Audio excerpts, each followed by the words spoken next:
ഈശോയുടെ പീഠാനുഭവരംഗങ്ങൾ. An Catherine എമറിച്ചിൻ്റെ ദർശനങ്ങൾ. അധ്യായം 47. പ്രകൃതിയുടെ സാക്ഷി. കാൽവരിയിൽ യേശു ജീവൻ വെടിയുന്ന സമയം ജെറുസലേമിൽ ശവകുടീരങ്ങളിൽ നിന്നും വളരെ പേർ പുറത്തു വന്നു. അങ്ങനെയുള്ള 100 ആളുകളെ എങ്കിലും എനിക്ക് കാണുവാൻ കഴിയുന്നു. യേശുവിൻ സ്വന്തത്തിൽപ്പെട്ടവർ ആരും അക്കൂട്ടത്തിലുണ്ടായിരുന്നില്ല.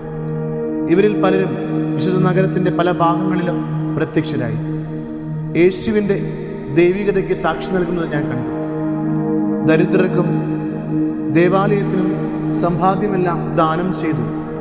ഭക്തനായ സദോക്ക് ഹെബ്രോണിൽ സമീപപ്രദേശത്ത് പലർക്കും കാണപ്പെട്ടു. യേശുവിന് 1 നൂറ്റാണ്ട് മുമ്പ് ജീവിച്ചിരുന്ന ഇയാൾ യേശുവിൻ്റെ ജനനത്തെ സംബന്ധിച്ച് പല വെളിപാടുകൾ ലഭിച്ചവനും അവിടുത്തെ വരവിനായി ആഗ്രഹിച്ച് കാത്തിരിക്കുന്നവനുമാണ്. എസ്റ്റിന്റെ സമൂഹത്തിൽ സ്ഥാപകനും ഇയാൾ തന്നെ.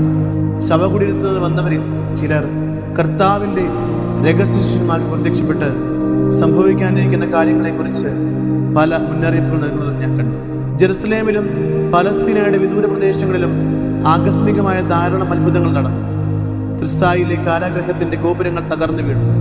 ഇവിടെ ബന്ധിതരായിരുന്നവരെ തന്റെ പരസ്യ ജീവിതകാലത്ത് യേശു മോചനദ്രവ്യം നൽകി വിമുക്തരാക്കി. സുവിശേഷ പ്രഘോഷത്തിനിടയിൽ പലതവണ അവിടുന്ന് സഞ്ചരിച്ച ഗലീലയിലെ വലിയ നാശനഷ്ടങ്ങൾ സംഭവിച്ചു. പ്രത്യേകിച്ച് നമ്മുടെ കർത്താവിനെ ബന്ധിക്കുന്നതിനും പീഡിപ്പിക്കുന്നതിനും നേതൃത്വം കൊടുത്ത പല ഫരിസേയരുടെയും ഭവനങ്ങൾ കുടുംബാംഗങ്ങൾ തിരുനാൾ ആഘോഷിച്ചുകൊണ്ടിരിക്കെ അടിത്തറ ഇളകി തകർന്നടിയുന്നത് ഞാൻ കണ്ടു. ഗനസറത്ത് തടാകത്തിന്റെ പരിസര പ്രദേശങ്ങളിലും അനിഷ്ട സംഭവങ്ങൾ ധാരാളമുണ്ടായി. കഫർനാമിൽ പല എടുപ്പുകളും തകർന്നു. ശതാധിപൻ സെറുബബലിന്റെയും മനോഹരമായ തോട്ടത്തിന് മുൻപിൽ കൺമതിൽ വിണ്ടുകീറി.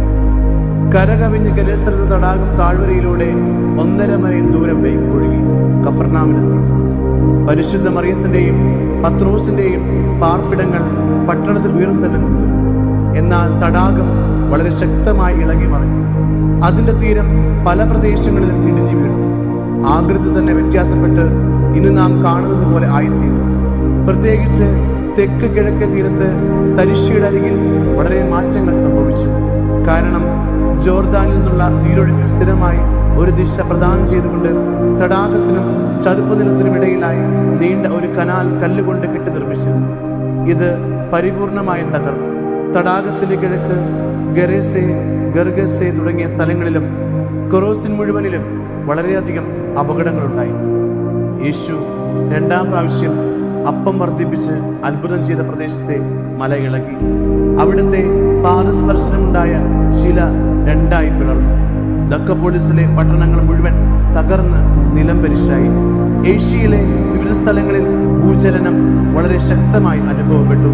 പ്രത്യേകിച്ച് പെന്യാസിന്റെ കിഴക്കും വടക്ക് കിഴക്കും ഭാഗങ്ങളിൽ തിരുനാൾ കഴിഞ്ഞ് ഗലീലയെ തിരിച്ചെത്തിയ പരിസേയർ പോലും തങ്ങളുടെ ഭവനങ്ങൾ ഭൂകമ്പത്തിൽ തകർന്ന് കിടക്കുന്നതാണ്. അവർ ജെറുസലേമിൽ ആയിരിക്കുമ്പോൾ തന്നെ സംഭവിച്ച കാര്യങ്ങൾ അറിഞ്ഞിരുന്നു. പെന്തക്കോസ്താ ദിവസം യേശുവിന്റെ അനുയായികൾക്കെതിരെ നടപടിയൊന്നും സ്വീകരിക്കാതിരുന്നതിന്റെ കാരണം ഇതാണ്. ഗെരുസലീമിലെ പ്രാർത്ഥനാലയത്തിന്റെ ഒരു ഭാഗം തകർന്നു വീണു. അടുത്തുള്ള അരുവിക്കു മുകളിൽ സ്ഥാപിതമായിരുന്ന ചെറിയ പ്രാർത്ഥനാലയത്തിന്റെ മേൽക്കൂര തകർന്ന് അതിനുള്ളിൽ വിഗ്രഹത്തോടുകൂടെ അരുവിയിൽ നിബന്ധിച്ചു. യേശുവിനെ ആദരിക്കാതെ ആട്ടി ഓടിച്ച ഗനസറത്തിലെ സിനഗോഗിന്റെ അധിക ഭാഗവും യേശുവിനെ തള്ളിയിടുന്നതിന് അവന്റെ വിരോധികൾ പരിശ്രമിച്ച ഗിരിശൃംഗവും തകർന്നു. ഇതിന്റെ എല്ലാം പ്രകമ്പനം മൂലം യോർദാൻ നദീതരം വളരെ വ്യത്യാസപ്പെടുകയും പല സ്ഥലങ്ങളിലും അതിന്റെ ഒഴുക്കിന്റെ ഗതി മാറ്റുകയും ചെയ്തു. മക്കുരുസും ഹെറോദോസ് നദിയിലുള്ള പട്ടണങ്ങളും പൊതുവെ ശാന്തമായിരുന്നു. കാരണം ആ നാട് അനുതാപത്തിലൂടെയും ഭയത്തിലൂടെയും രക്ഷ പ്രാപിക്കുന്ന നിലയിൽ ആയിരുന്നില്ല. ഒലിവ് തോട്ടത്തിൽ യേശുവിനെ ബന്ധിക്കുമ്പോൾ നിലം പതിക്കാതിരുന്നവർക്ക് വീണ്ടും എഴുന്നേൽക്കാൻ അവസരമില്ലാതിരുന്നത് പോലെ വിവിധ സ്ഥലങ്ങളിൽ നിന്നും അശുദ്ധാത്മാക്കൾ ഇടിഞ്ഞു വീഴുന്ന കെട്ടിടങ്ങളുടെയും മലകളുടെയും ഇടയിൽ അപ്രത്യക്ഷരാകുന്നത് ഞാൻ കണ്ടു. അശുദ്ധാത്മാവ് ആവസ്ഥയിൽ നിന്നും അത് പുറത്തു പോകാൻ നിർബന്ധിക്കപ്പെടുമ്പോൾ അവർക്കുണ്ടാകുന്ന ഇളക്കവും അസ്വസ്ഥതയുമാണ് ഭൂമികുലുക്കം എന്ന് അനുസ്മരിച്ചത്. അശുദ്ധാത്മാക്കൾ പ്രവേശിച്ച പന്നികൾ താഴേക്ക് ചാടിയ ഗർഗേസെ മലയുടെ ഒരു ഭാഗം ആ ചതുപ്പിലേക്ക് ഇടിഞ്ഞു വീഴുന്നതും കറുത്തിരുണ്ട പുക പോലെ ഒരു കൂട്ടം അശുദ്ധാത്മാക്കൾ അഗാധങ്ങളിലേക്ക് ചാടി മറിയുന്നത് ഞാൻ കണ്ടു. ശ്രദ്ധേയമായി ഒറ്റപ്പെട്ട ഒരു സംഭവം നൈസ് എന്ന സ്ഥലത്ത് കണ്ടു. അതിനെക്കുറിച്ച് അപൂർണമായ ഓർമ്മയാണ് എനിക്കുള്ളത്. എങ്കിലും തെറ്റുപറ്റിയിട്ടില്ലെന്ന് ഞാൻ വിചാരിക്കുന്നു. ധാരാളം കപ്പലുകൾ നങ്കൂരമുറപ്പിച്ച ഒരു തുറമുഖം ഇവിടെയുണ്ട്. ഈ തുറമുഖത്തിനടുത്ത് ഉയർന്ന ഗോപുരങ്ങളുള്ള ഒരു ഭവനവും കപ്പലുകൾ സുരക്ഷിതമായി സൂക്ഷിക്കാൻ നിയുക്തനായ ഒരു വിജാതീയ ഭവനമായിരുന്നു അത്. കടലിൽ സംഭവവികാസങ്ങൾ അറിയുന്നതിനായി അവൻ പലപ്പോഴും ഈ ഗോപുരത്തിന്റെ മുകളിൽ കയറി നോക്കിയിരുന്നു. കപ്പലുകൾക്ക് മുകളിൽ നിന്നും വലിയ ശബ്ദം കേട്ട് എന്താണ് സംഭവമെന്ന് കണ്ടുപിടിക്കുന്നതിനായി അയാൾ ത്വരിതഗതിയിൽ ആ ഗോപുരത്തിന് മുകളിലെത്തി. ധാരാളം ഇരുണ്ട രൂപങ്ങൾ തുറമുഖത്ത് അല്ലുതിരിഞ്ഞ് നടക്കുന്നത് അവൻ കണ്ടു. അവൻ വളരെ ഖേദത്തോടെ ഈ അയാളോട് ഇങ്ങനെ പറഞ്ഞു: കപ്പലുകൾ കാത്തു സൂക്ഷിക്കുന്നതിന് നീ ആഗ്രഹിക്കുന്നെങ്കിൽ അവ ഇവിടെ നിന്ന് മാറ്റിയിടാൻ ഏർപ്പാട് ചെയ്യുക. കാരണം ഞങ്ങൾക്ക് അഗാധങ്ങളിലേക്ക് തിരിച്ചു പോകണം. മഹാദേവൻ മരിച്ചിരിക്കുന്നു. അയാൾ നടത്താൻ തീരുമാനിച്ചിരിക്കുന്ന യാത്ര കഴിഞ്ഞ് തിരിച്ചെത്തുമ്പോൾ ഈ സംഭവങ്ങൾ വെളിപ്പെടുത്തണമെന്നും ഇപ്പോൾ മരിച്ചവന്റെ പഠനങ്ങൾ പ്രസംഗിക്കുവാൻ വരുന്ന സന്ദേശവാഹകർക്ക് ഉചിതമായ സ്വീകരണം നൽകുമെന്നും അവർ കൂട്ടിച്ചേർത്തു. ഒരു നല്ല മനുഷ്യനോട് തങ്ങളുടെ പരാജയം ഏറ്റുപറഞ്ഞ് അത് ലോകം മുഴുവനെ പ്രഘോഷിക്കുന്നതിന് ഇപ്രകാരം ദൈവിക ശക്തിയാൽ ദുരാത്മക്കൾ നിർബന്ധരായി. അയാൾ കപ്പലുകൾ സുരക്ഷിത സ്ഥാനങ്ങളിലാക്കി കഴിഞ്ഞപ്പോൾ ഒരു കൊടുങ്കാറ്റിന്റെ ഇരമ്പലോടെ അശുദ്ധാത്മാക്കൾ നിലവിളിച്ച് കടലിൽ മറിഞ്ഞു. പട്ടണം പകുതിയോളം അപ്പോൾ തകർന്നു വീണു. എങ്കിലും അയാളുടെ ഭവനം നിലനിന്നു. താമസിയാതെ അയാളുടെ സുദീർഘ യാത്ര ചെയ്ത് മഹാദേവന്റെ മരണം പ്രഘോഷിച്ചു. അശുദ്ധാത്മാക്കൾക്കിടയിൽ നമ്മുടെ കർത്താവ് അറിയപ്പെടുന്നത് മഹാദേവൻ എന്നായിരിക്കും. അയാൾ റോമിലെത്തി അവിടെ വിവരിച്ച കാര്യങ്ങൾ കേട്ട് ജനങ്ങൾ അത്ഭുതപ്പെട്ടു. അയാളുടെ പേര് തോമസ് എന്നാണ്. വെള്ളിയാഴ്ച രാത്രി കയ്യാഫാസും യഹൂദ പ്രമാണികളും ചേർന്ന് യേശുവിന്റെ മരണസമയത്ത് സംഭവിച്ച പ്രത്യക്ഷങ്ങളെക്കുറിച്ച് അത്ഭുതങ്ങളെക്കുറിച്ചും എന്ത് നിലപാടാണ് സ്വീകരിക്കേണ്ടതെന്ന് ചർച്ച ചെയ്യുന്നത് ഞാൻ കണ്ടു. ജനങ്ങളുടെ പ്രതികരണങ്ങളിൽ അസ്വസ്ഥരായി അവരുടെ ആലോചന പ്രഭാതം വരെ തുടർന്നു. തങ്ങളുടെ തീരുമാനം പിലാത്തോസിനെ അറിയിക്കുവാൻ അവർ പുറപ്പെട്ടു. റോമൻ ഗവർണറുടെ വസതിയിലെത്തിയ കയ്യാഫാസ് കൂട്ടരും ആവശ്യമായ മുൻകരുതലുകൾ എടുക്കുന്നതിന് അദ്ദേഹത്തെ പ്രേരിപ്പിച്ചുകൊണ്ട് പറഞ്ഞു: 3 ദിവസങ്ങൾക്ക് ശേഷം ഞാൻ ഉയർത്തെഴുന്നേൽക്കുമെന്ന് ജീവിച്ചിരിക്കുമ്പോൾ തന്നെ ഈ വഞ്ചകൻ പറഞ്ഞിരിക്കുന്നതിനാൽ 3-ാം ദിവസം വരെ കല്ലറയ്ക്ക് കാവൽ ഏർപ്പെടുത്തുന്നത് ഉചിതമാണ്.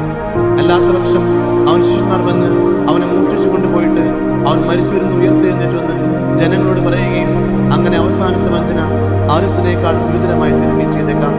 യഹൂദരും യേശുവും തമ്മിലുള്ള ഒരു കാര്യത്തിലും ഇനിയും ഇടപെടുകയില്ലെന്ന് തീരുമാനിച്ചതിനാൽ പീലാത്തോസ് ഇത്രമാത്രം പറഞ്ഞു: നിങ്ങൾക്കൊരു കാവൽ സൈന്യമുണ്ടല്ലോ, പോയി നിങ്ങൾക്കറിയാവുന്നതുപോലെ സൂക്ഷിച്ചുകൊള്ളുക. എന്നിരുന്നാലും എല്ലാ കാര്യങ്ങളും ശ്രദ്ധിക്കുന്നതിനും സംഭവങ്ങൾ ശരീരമായി അവൻ നൽകുന്നതിനുമായി അയാൾ കാസിയസിനെ നിയോഗിച്ചു. 12 പേരടങ്ങുന്ന ഒരു സംഘം ഏതാനും പടയാളികളോടുകൂടെ സൂര്യോദയം മുമ്പ് തന്നെ പട്ടണം വിട്ടു. ദേവാലയ കാര്യങ്ങൾക്ക് നിയോഗിക്കപ്പെട്ടവരായിരുന്നതുകൊണ്ട് ഇവർ റോമൻ പടയാളികളുടെ യൂണിഫോം ധരിച്ചിരുന്നില്ല. രാത്രിയുടെ കൂരിരുട്ടിൽ ചുറ്റുപാടുള്ള വസ്ത്രങ്ങൾ കാണുന്നതിനും കല്ലറ സ്ഥിതി ചെയ്യുന്നതിനും ഗുഹയ്ക്കുള്ളിൽ പ്രകാശം ലഭിക്കുന്നതിനും ദണ്ടുകളിൽ ബന്ധിച്ച് വിളക്കുകൾ അവർ ഗ്രഹിച്ചിരുന്നു. കാവൽക്കാർ കല്ലറയുടെ സമീപമെത്തി യേശുവിന്റെ ശരീരം അവിടെയുണ്ടെന്ന് ഉറപ്പുവരുത്തി. കല്ലറയുടെ കവാടത്തിന് പുറകെ ബലവത്തായ ഒരു കയർ കൊണ്ടും മുൻപിൽ വെച്ചിരുന്ന വലിയ കല്ലിന് പുറകെ മറ്റൊന്നുകൊണ്ടും ബന്ധിച്ച് അർദ്ധവൃത്താകൃതിയിലുള്ള സീൽ കൊണ്ട് മുദ്രവെച്ച് അവർ പട്ടണത്തിലേക്ക് തിരികെ പോന്നു. കാവൽ ഭടന്മാർ പുറം കവാടത്തിനെതിരായി നിലയുറപ്പിച്ചു. അവർ 6 പേരുണ്ടായിരുന്നു. 3 പടയാളികൾ വീതം മാറി മാറി കാവൽ നിന്നു. യേശുവിന്റെ പാദങ്ങൾക്കടുത്തായി ഗുഹയുടെ പ്രവേശന കവാടത്തിന് മുമ്പിൽ കാസിയോസ് നിലകൊണ്ടു. ദൈവിക സത്യങ്ങൾ ഗ്രഹിക്കുന്നതിന് ഉതകുന്ന ആന്തരികമായ കൃപ അവന് ലഭിച്ചു. ആത്മീയ ഉൾക്കാഴ്ചയ്ക്കുള്ളിൽ മതിമറന്ന അവൻ മറ്റു വ്യക്തികളുടെ സാന്നിധ്യം പോലും വിസ്മരിച്ചു. ദൈവത്തെ സ്തുതിച്ചും നന്ദി പറഞ്ഞു. കാസിയോസ് ഇവിടെ ഒരു പുതിയ വ്യക്തിയായി മാറുകയാണ്. യേശു ശിഷ്യന്മാർ സാബത്തിന്റെ തലേന്നാൾ ആചരിക്കുന്നതിന് സെനക്കളിൽ ഒരുമിച്ച് കൂടി. കത്തിച്ചു വെച്ച ഒരു വിളക്ക് മുറിയിൽ പ്രഭ പരത്തി. അവർ 20 പേരുണ്ടായിരുന്നു. അരക്കെട്ടും ഇറക്കമുള്ള വെള്ളവസ്ത്രവുമായിരുന്നു അവരുടെ വേഷം. സങ്കീർത്തനങ്ങൾ ആലപിച്ച് പ്രാർത്ഥിച്ച ശേഷം ഭക്ഷണവും കഴിച്ച് മിക്കവരും സ്വന്തം ഭവനങ്ങളിലേക്ക് പോയി. അടുത്ത പ്രഭാതത്തിൽ വീണ്ടും ഒരുമിച്ച് കൂടി പ്രാർത്ഥനയിലും വിശുദ്ധ ഗ്രന്ഥ വായനയിലും സ്വയം ചിലവഴിച്ചു. മുറിയിൽ എത്തുന്നതുവരെ എഴുന്നേറ്റ് നിന്ന് കൃത്യമായി അവർ അഭിവാദനം ചെയ്തിരുന്നു. പരിശുദ്ധ മറിയം താമസിക്കുന്ന ഭവനത്തിലുണ്ടായിരുന്ന ഒരു വലിയ മുറി രാത്രി വിശ്രമിക്കുന്നതിന് വേണ്ടി ചെറിയ ഭാഗങ്ങളായി തിരിച്ച് ഭക്തസ്ത്രീകൾ ഉപയോഗിച്ചു. മുറിയുടെ നടുവിൽ തൂക്കിയിട്ടിരുന്ന വിളക്ക് ഒരാൾ കത്തിച്ചു. അവരെല്ലാവരും കൂടി പരിശുദ്ധ മറിയത്തിന് അരികിൽ വന്ന് വിലാപസ്വരത്തിൽ സങ്കീർത്തനങ്ങൾ ആലപിച്ച് പ്രാർത്ഥനയിൽ മുഴുകി. സാബത്താലിന് ശേഷം ബഥാനിയിൽ നിന്ന് യാത്ര തിരിച്ച് നാസറിനോടൊപ്പം മർത്ത, മറോണി, ദീന, മാറ എന്നിവർ ഇവരുടെ അടുക്കലെത്തി. പരിശുദ്ധ മറിയം ഒപ്പമുണ്ടായിരുന്ന സ്നേഹിതരും സങ്കടമടക്കാനാവാതെ യേശുവിന്റെ മരണത്തെയും സംസ്കാരത്തെയും കുറിച്ചുള്ള വിവരണം അവർക്ക് നൽകി. അരിമത്തിയക്കാരൻ ജോസഫ് ഏതാനും ശിഷ്യരോടുത്ത് അവിടെ നിന്ന് വന്ന് സ്വഭവനങ്ങളിലേക്ക് തിരികെ പോകാൻ ആഗ്രഹിക്കുന്ന സ്ത്രീകളെ അനുഗമിച്ച് ഭവനങ്ങളെ സുരക്ഷിതമായി എത്തിക്കുന്നതിന് ഞങ്ങൾ തയ്യാറാണെന്ന് അറിയിച്ചു. ഇതനുസരിച്ച് ഏതാനും പേർ ഉടൻ അവരോടൊപ്പം പുറപ്പെട്ടു. കയ്യാഫാസിന്റെ കോടതിയുടെ സമീപം എത്തുന്നത് തൊട്ടു മുൻപായി ആയുധധാരികളായ കുറെ പേർ ജോസഫിന്റെ മേൽ ചാടി വീണ് അദ്ദേഹത്തെ ബന്ധിച്ച് ആൾതാമസമില്ലാത്ത പഴയ ഒരു അറയിൽ അടച്ചു. സെനേക്കിൽ വിട്ടുപോകാതിരിക്കാൻ ഭക്തസ്ത്രീകൾ വിശ്രമത്തിനായി പോയി. നീണ്ട വസ്ത്രങ്ങൾ കൊണ്ട് തലമുടി ഭിത്തിക്ക് അഭിമുഖമായുള്ള ഇരിപ്പിടങ്ങളിലേക്ക് ചാരി തറയിൽ ദുഃഖാർത്തരായി അവർ ഇരുന്നു.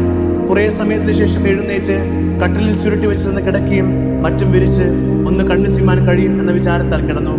പാതിരാത്രി ആയപ്പോൾ അവർ കിടക്കകൾ മടക്കി വെച്ച് പ്രാർത്ഥന തുടരുകയായിരുന്നു.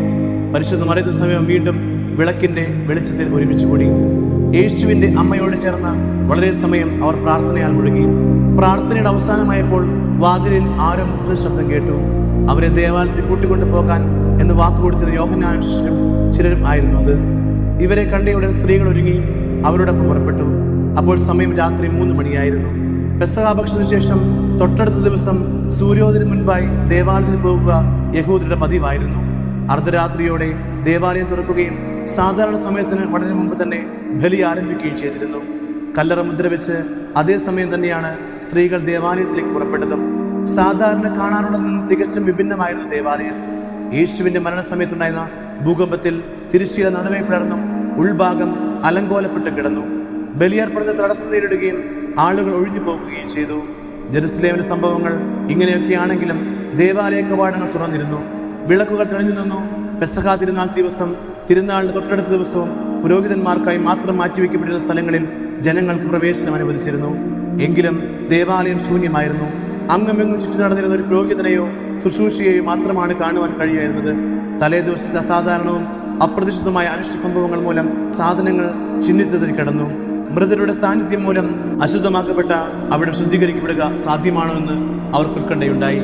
അരിമത്തേക്കാരൻ ജോസഫ് തടവിലായതിൽ അദ്ദേഹത്തിന്റെ മിത്രങ്ങളും ഉറ്റവരും ശിമിയോന്റെ പുത്രന്മാരും അതീവ ദുഃഖിതരായിരുന്നു.